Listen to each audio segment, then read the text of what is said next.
کیا جس چیز کی انسان آرزو کرتا ہے وہ اسے ضرور ملتی ہے؟ سو آخرت اور دنیا تو اللہ ہی کے ہاتھ میں ہے، اور آسمانوں میں بہت سے فرشتے ہیں جن کی سفارش کچھ بھی فائدہ نہیں دیتی مگر اس وقت کہ اللہ جس کے لیے چاہے اجازت بخشے اور سفارش پسند بھی کرے۔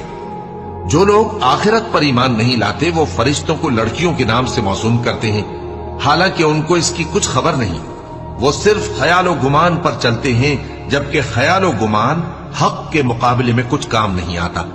تو جو ہماری یاد سے روگردانی کرے اور صرف دنیا ہی کی زندگی کا خواہاں ہو، اس سے تم بھی منہ پھیر لو۔ ان کے علم کی یہی انتہا ہے۔ تمہارا پروردگار اس کو بھی خوب جانتا ہے جو اس کے رستے سے بھٹک گیا، اور اس سے بھی خوب واقف ہے جو رستے پر چلا۔ اور جو کچھ آسمانوں میں ہے اور جو کچھ زمین میں ہے سب اللہ ہی کا ہے، اور اس نے خلقت کو اس لیے پیدا کیا ہے کہ جن لوگوں نے برے کام کیے ان کو ان کے اعمال کا بدلہ دے۔